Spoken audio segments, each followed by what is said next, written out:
నటనలో gold medal కొట్టిండు అని నాకు వినిపించినప్పుడు నాకు లిటరల్లీ చిల్స్ అంటాం, అంటే రోమాలు వేసిన వాడు. ఎందుకంటే గోల్డ్ మెడల్ కొట్టిండు అనేది నా దృష్టిలో ఇప్పుడు కూడా చిన్న విషయం. మీకు ఎందుకంటే నాకు మా అన్న గురించి తెలుసు కాదు, కానీ నేను విన్నది ఏంటంటే హైదరాబాద్లో గోల్డ్ మెడల్ కొట్టిండు, అక్కడ నుంచి గోవాకు కొట్టిండు. అయితే హైదరాబాద్ పోయేసరికి గన్ లేదు చెయ్యి, ఇంకెవరినో అడుక్కొని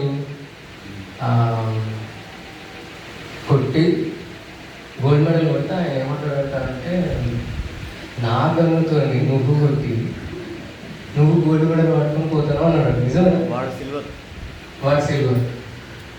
సో నాకు అప్పుడు అనిపించింది, అసలు ఒక వ్యక్తి ప్రాక్టీస్ లేకుండా నేషనల్ లెవెల్లో గన్ను అంటే అలవాటు ఉంది, ఇంత ఉందంటే కాలేజ్ డేస్ అంటే almost 7 years 10 years almost 10 years back ఎప్పుడో ఉన్న ఎక్స్పీరియన్స్ ఇప్పుడు నేషనల్ లెవెల్ గోల్డ్ మెడల్ కొట్టి అంత సిచ్యువేషన్ అయితే అసలు మామూలు విషయం కాదు, నాకు మెడల్ ఎక్కింది. సో నేను వెంటనే నాకు ఫోన్ చేసిన నాకు ఇప్పుడు కూడా నాకు అదే. కానీ ఒక పాయింట్ ఏంటంటే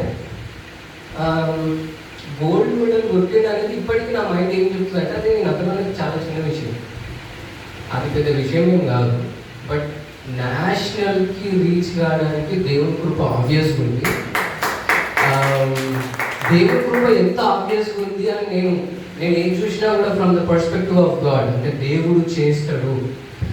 అంటే నా కాన్సెప్ట్ ఏంటంటే, ఎవరు విశ్వసించినా విశ్వసించకపోయినా, ఎవరు నమ్మినా నమ్మకపోయినా, దేవుని కృపను బట్టి ఎవరైనా బ్రతికేది కూడా. సో అది నా థియరీ, నాకున్న ఐడియాలజీ. సో ఒక వ్యక్తి నేషనల్ లెవెల్లో ఉండడము వితౌట్ ప్రాక్టీస్ ఎప్పుడో 10 ఏళ్ళ కిందట చేయడము, ఈరోజు దేవుడు తీసుకుపోయి నేషనల్ లెవెల్లో నిలబెట్టడము, అసలు దేవుడు నతనలను మామూలుగా బ్లెస్ చేయలేదు. అంటే దేవుడికి అంత ఇష్టమైంది నతనలను తీసుకుపోయి ఏది నేషనల్ లెవెల్లో నిలబెట్టడం. ఇప్పుడు నేనైతే ఏమనుకుంటున్నాను అంటే, నువ్వు బ్యాంకాక్ పోయి కూడా గోల్డ్ మెడల్ పెట్టి నువ్వు వచ్చినాడు, ఖచ్చితంగా క్రీస్తును గురించిన ఆయన మహత్యం మా అన్నతో ఆ ప్రజలకు ప్రొజెక్ట్ అవుతుంది, దానికోసం దేవుడు మేబీ స్కెచ్ చేసి ఉంటాడు అని నేను.